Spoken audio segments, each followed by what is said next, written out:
Hi. మీరు SAP గురించి విన్నారా? నేర్చుకోవాలి అని అనుకుంటున్నారా? అసలు ఎస్ఏపి మార్కెట్ ఎట్లా ఉంది? అనే దాని గురించి తెలుసుకోవాలి అని అనుకుంటున్నారా? ఈ వీడియోలో మనం ఎస్ఏపి అంటే ఏంటి? ఎస్ఏపి మార్కెట్ ఎట్లా ఉంది? అండ్ అబ్రాడ్ ఆపర్చునిటీస్ ఎట్లా ఉంటాయి? ఫ్రెషర్స్‌కి జాబ్ మార్కెట్ ఎట్లా ఉంది? అనే దాని గురించి డిస్కస్ చేయబోతున్నాను. ఎస్ఏపి అంటే systems applications and products in data processing. SAP అనేది systems applications and products in data processing abbreviation అనమాట. ఓకే. సో, మనం ఎస్ఏపి అనే పిలవాలి. శాప్ అని పిలవకూడదు. ఎస్ఏపి అనేది ఒక ఈఆర్‌పి. ఈఆర్‌పి అంటే ఏంటంటే ఎంటర్‌ప్రైజ్ రిసోర్స్ ప్లానింగ్ అంటారు. ఎంటర్‌ప్రైజ్ రిసోర్స్ ప్లానింగ్ అంటే ఏంటంటే ఒక కంపెనీలో ఒక ప్రాజెక్ట్‌కి సంబంధించిన అన్ని యాక్టివిటీస్‌ని ఒకటే అప్లికేషన్ ద్వారా మేనేజ్ చేయడానికి ఈఆర్‌పిస్‌ని ఇంట్రొడ్యూస్ చేశారనమాట. ఓకే. అన్ని డిపార్ట్మెంట్స్‌ని ఇంటిగ్రేట్ చేసి ఫంక్షనాలిటీస్ అన్నీ హ్యాండిల్ చేస్తదనమాట ఈఆర్‌పి అంటే. అలాంటి ఈఆర్‌పిల్లో ఎస్ఏపిది మేజర్ మార్కెట్ షేర్ అనమాట. ఓకే. ఈఆర్‌పి అంటే ఎంటర్‌ప్రైజ్ రిసోర్స్ ప్లానింగు. ఈ ఈఆర్‌పి సెక్టార్‌లో ఎస్ఏపి మేజర్ మార్కెట్ షేర్ ఎక్కువగా ఉంది. అండ్ ఇది ఎస్ఏపి కంపెనీని 1972లో ఐబీఎం నుంచి బయటకొచ్చేసి 1972లో స్టార్ట్ చేశారనమాట. Okay. So, what is SAP? SAP is systems applications and products in data processing. It is an ERP. మనము ఒక కంపెనీలో అన్ని డిపార్ట్మెంట్స్‌కి రిలేటెడ్ ఫంక్షనాలిటీస్ అన్నింటిని కూడా ఒకటే అప్లికేషన్ ద్వారా చేసుకోవడానికి ఈఆర్‌పిని యూజ్ చేస్తాం. ఓకే. ఎస్ఏపిలో ఏమేముంటాయి? సో, నెక్స్ట్ ఎస్ఏపిలో ఏమేముంటాయి అనేది దాని గురించి డిస్కస్ చేయాలనుకుంటే, మనము ఇందులో technical modules and functional modules అని ఉంటాయి. సో, ఫంక్షనల్ వాళ్ళు కంప్లీట్‌గా బిజినెస్ సైడ్ ఉంటారు. ఒక ఒక మ్యానుఫ్యాక్చరింగ్ కంపెనీ అని అనుకుంటే, మ్యానుఫ్యాక్చరింగ్ రిలేటెడ్ బిజినెస్ యాక్టివిటీస్ అన్నింటిని కూడా చూసుకునే వాళ్ళు ఫంక్షనల్స్ అంటారనమాట. అలాగే రిటైల్ సైడ్ అనుకుంటే, రిటైల్ రిలేటెడ్‌గా ఫంక్షనల్ కన్సల్టెంట్స్ ఉంటారు. సో, ఇక్కడ టెక్నికల్ కన్సల్టెంట్స్ అని ఉంటారు. ఫంక్షనల్ కన్సల్టెంట్స్ అని ఉంటారు. ఫంక్షనల్ కన్సల్టెంట్స్ ఎస్‌డి వాళ్ళు గానీ, ఎంఎం కానీ, ఫికో కానీ, లేకపోతే ఇంకా హెచ్ఆర్ సైడ్ హెచ్‌సీఎం వాళ్ళు కానీ, ఇట్లా డిఫరెంట్ ఫంక్షనల్ కన్సల్టెంట్స్ ఇక్కడ ఉంటారనమాట. టెక్నికల్ కన్సల్టెంట్స్ చూసుకుంటే అబాపర్స్, బేసిస్ వాళ్ళు, హనా వాళ్ళు, ఇట్లాంటి వాళ్ళని టెక్నికల్ కన్సల్టెంట్స్ అంటారు. సో, ఎస్ఏపి అనే ఈఆర్‌పిలో టెక్నికల్ కన్సల్టెంట్స్ ఉంటారు, ఫంక్షనల్ కన్సల్టెంట్స్ ఉంటారు. ఈ టెక్నికల్ ఫంక్షనల్ కన్సల్టెంట్స్ వాళ్ళు ఏం చేస్తారు? ఒక ప్రాజెక్ట్ వచ్చింది. ఆ ప్రాజెక్ట్ రిలేటెడ్‌గా దానికి రిక్వైర్డ్ ఫంక్షనల్ కన్సల్టెంట్స్ ముందు బిజినెస్‌ని అండర్‌స్టాండింగ్ చేసుకొని, దానికి రిలేటెడ్ ఆహ్, టెక్నికల్ కేపబిలిటీస్‌ని టెక్నికల్ కన్సల్టెంట్స్ నుంచి తీసుకొని ఆ ఎక్స్‌పర్‌టైజ్‌ని వాళ్ళ దగ్గర నుంచి ఆ ఫంక్షనల్ అచీవ్‌మెంట్స్ చేయించుకుంటారనమాట టెక్నికల్ కన్సల్టెంట్స్ హెల్ప్ తోటి. అలాగా ఒక ప్రాజెక్ట్‌ని సక్సెస్‌ఫుల్‌గా ఎగ్జిక్యూట్ చేస్తారు. సో, ఇక్కడ ఎస్ఏపి సైడ్ ఫస్ట్ వచ్చేది ఫంక్షనల్ కన్సల్టెంట్స్. ఎందుకంటే బిజినెస్ వాళ్ళతోటి మాట్లాడేది ఫంక్షనల్ వాళ్ళు. వాళ్ళ రిక్వైర్మెంట్స్ తీసుకొని దానిని అండర్‌స్టాండింగ్ చేసుకొని టెక్నికల్ వాళ్ళకిస్తే టెక్నికల్ వాళ్ళు దాన్ని ఎగ్జిక్యూట్ చేసి ప్రాజెక్ట్ డెలివరీ చేస్తారనమాట. ఇట్లా జరుగుతది ఒక ఎస్ఏపి ప్రాజెక్ట్‌లో. Okay. So, present SAP market ఎట్లా ఉంది? ప్రెజెంట్ ఎస్ఏపి మార్కెట్ స్టేబుల్‌గానే ఉంది. స్టేబుల్‌గా ఉంది అని ఎలా చెప్తున్నానంటే, ఇంతకుముందు ఈసీసీ అని ఉండేది. ఇప్పుడు ఎస్/4 హనా ఉంది. ఎస్/4 హనా అనేది ఇప్పుడు ఎస్ఏపి ల్యాబ్స్ వాళ్ళు ఏం చెప్తా ఉన్నారు 2026 ఆర్ 2027 కల్లా ఈసీసీ నుంచి ఎస్/4 హనాకి మైగ్రేట్ అయిపోవాలి అనేది ఎస్ఏపి ల్యాబ్స్ నుంచి ఉన్న requirement. Target deadline. So, compulsory ఎస్/4 హనాకి మైగ్రేట్ అయిపోవాలి. ఆ ఎస్/4 హనా ఈ డేటా మైగ్రేషన్ కానీ, లేకపోతే ఈ ఎంటర్‌ప్రైజ్ మైగ్రేషన్ వల్ల కానీ, ఎస్ఏపి మార్కెట్ స్టేబుల్‌గా ఉంది. కన్సల్టెంట్స్‌కి ఇంకా రిక్వైర్మెంట్స్ వస్తూనే ఉన్నాయి. సో, ఎస్ఏపి మార్కెట్ స్టేబుల్‌గానే ఉంది అని చెప్పొచ్చు. కొత్తగానే ఇప్పుడు కొత్తగా నేర్చుకునే వాళ్ళైనా కానీ నేర్చుకోవచ్చు అని చెప్పొచ్చు. మనం ఏమి నేర్చుకుంటున్నాము, ఏ మాడ్యూల్స్ సెలెక్ట్ చేసుకుంటున్నాము అనే దాని మీద డిపెండ్ అయి ఉంటుంది. బట్ ఎస్ఏపి అనేది స్టేబుల్‌గానే ఉంది. ఓకే.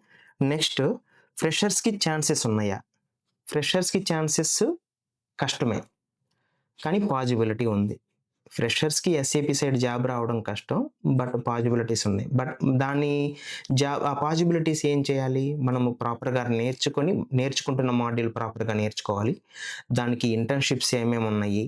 లేకపోతే రియల్ టైమ్ ప్రాజెక్ట్స్ ఎవరైనా చెప్పేవాళ్ళున్నారా? వాళ్ళతోటి నెట్వర్క్ బిల్డ్ చేసుకోవడము. అండ్ లింక్డ్ఇన్ ద్వారా గానీ, లేకపోతే ఇంకేదైనా సోషల్ మీడియాస్ ద్వారా మనకి తెలిసిన వాళ్ళని కనెక్ట్ అయ్యి, కంప్లీట్ నెట్వర్కింగ్ ద్వారా మన పోర్ట్‌ఫోలియో బిల్డ్ చేసుకోవడము, సర్టిఫికేషన్స్ చేసుకోవడం, తర్వాత ప్రాజెక్ట్స్‌కి అప్లై చేయడం, కంపెనీలకి అప్లై చేయడం. There is a possibility for hiring the freshers also in the companies. Certified కన్సల్టెంట్స్‌ని కొన్ని కంపెనీలు అడుగుతున్నారు ఫ్రెషర్స్‌ని. ఓకే. సో, మీరు నేర్చుకునే మాడ్యూల్‌ని బేస్ చేసుకొని ఉంటుంది. అండ్ మీరు ఇంటర్న్‌షిప్ ఎలా చేస్తున్నారు? లేకపోతే దానికి రిలేటెడ్ సర్టిఫికేషన్స్ ఏమైనా ఉన్నాయా? అనే దాన్ని బేస్ చేసుకొని మీకు జాబ్ వస్తుందా? లేదా? అనేది డిపెండ్ అయి ఉంటుంది. But there is a possibility for freshers also. Okay. తర్వాత ఏఐ ఇంపాక్ట్ ఉందా? లేదా? ఏఐ ఇంపాక్ట్ ఎస్ఏపీ డొమైన్‌లో తక్కువగానే ఉంది. ఓకే. ఏఐ ఏజెంట్స్‌ని ఎస్ఏపీ ల్యాబ్స్ వాళ్ళు కూడా ఎంకరేజ్ చేయట్లేదు. But there is AI in SAP also. But ఆ AI agents third party AI ఏజెంట్స్‌ని ఎస్ఏపీ వాళ్ళు ఎంకరేజ్ చేయట్లా. ఏఐ ఏజెంట్ అయినా కానీ ఎస్ఏపీ ల్యాబ్స్ వాళ్ళు మానిటర్ చేయాల్సిందే. సో, కాబట్టి ఏఐ ఇంపాక్ట్ అనేది ఎస్ఏపీ డొమైన్ సైడ్ చాలా తక్కువగా ఉంటుంది. సో, మనము ఎస్ఏపీ ల్యాబ్స్ వాళ్ళు మానిటర్ చేస్తున్నారు అంటే, మనం ఏదంటే అది వాళ్ళు ఏఐ ఏజెంట్ తోటి జాబులు తీసేస్తాము. ఆహ్, ఇప్పుడు అన్ని డెవలపర్ జాబ్స్ ఎలా అయితే పోతున్నాయో, అలాగా ఎస్ఏపీ కన్సల్టెంట్స్ జాబ్స్ పోతాయి. అంత డ్రాస్టిక్‌గా జాబ్స్ పోతాయి అనేది మనం చెప్పలేము. ఎందుకంటే ఎస్ఏపీ ల్యాబ్స్ వాళ్ళు ఏఐ ఏజెంట్స్‌ని మానిటర్ చేస్తున్నారు. థర్డ్ పార్టీ వాళ్ళు ఎవరంటే వాళ్ళు ఏఐ ఏజెంట్స్ వాడేసి ఎస్ఏపీ ఆహ్, కన్సల్టెన్సీ రిలేటెడ్ జాబ్స్‌ని హ్యాండిల్ చేయడానికి ఆటోమేషన్ చేద్దాము అంటే అవ్వదు. ఓకే. ఏఐ ఇంపాక్ట్ తక్కువగానే ఉంటుంది ఎస్ఏపీ సైడ్. నెక్స్ట్ మనము ఏం చెప్పొచ్చు అంటే సాలరీస్ ఎలా ఉన్నాయి? సాలరీస్ ఎస్ఏపీ అంటేనే ఎక్కువ సాలరీ రిలేటెడ్ మార్కెట్ అని తెలుసు అందరికీను.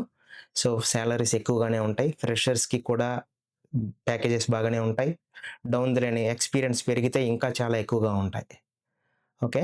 మినిమమ్ ఇప్పుడు ప్రాజెక్ట్ మేనేజర్ లెవెల్‌లో వెళ్తే అరౌండ్ 1,00,00,000 అట్లా కూడా ఎర్న్ చేసేవాళ్ళు ఉన్నారు. ఓకే. ఎస్ఏపీ సైడు సాలరీస్ అయితే చాలా బాగుంటాయి.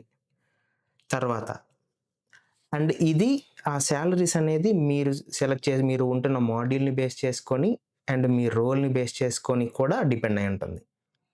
సాలరీస్ ఎక్కువగానే ఉంటాయి. బట్ మీ మాడ్యూల్‌ని బేస్ చేసుకొని కూడా డిపెండ్ అయి ఉంటుంది. ఓకే. తర్వాత అబ్రాడ్ ఆపర్చునిటీస్ ఎలా ఉంటాయి? ఎస్ఏపీ సైడ్ అబ్రాడ్ ఆపర్చునిటీస్ చాలా ఎక్కువగా ఉంటాయి. అబ్రాడ్ ఆపర్చునిటీస్ అంటే ఇప్పుడు ఇది ఎస్ఏపీ స్టార్ట్ అయింది జర్మనీలో. యూరోప్‌లో మేజర్‌గా ఎస్ఏపీ ఉంది. జర్మనీలో ఎక్కువగా ఉంది.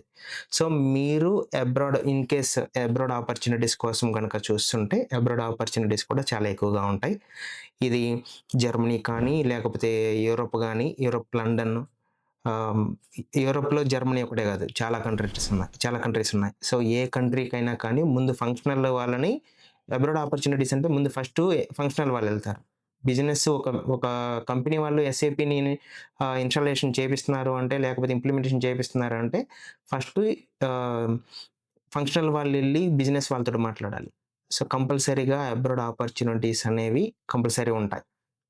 అది ఏ కంట్రీ అయినా కానీ. మీ క్లయింట్ ఏ కంట్రీలో ఉంటే ఆ క్లయింట్‌కి కంపల్సరీ వెళ్ళే ఛాన్సెస్ అయితే ఎక్కువగానే ఉంటాయి ఎస్ఏపీ కన్సల్టెంట్స్‌కి. సో, మనము అబ్రాడ్ ఛాన్సెస్ ఎక్కువగా ఉంటాయనేది గుడ్డిగా నమ్మొచ్చు. ఎక్కువగానే ఉన్నాయి. ఓకే. సో, ఇది ఎస్ఏపీ గురించి మీరు నేర్చుకోవాలి అని అనుకుంటుంటే ఈ ఈ ఈ ఇన్‌పుట్స్ ఇప్పటి వరకు నేను మీకిచ్చిన ఇన్‌పుట్స్ యూజ్ అవుతాయి అని అనుకుంటున్నాను.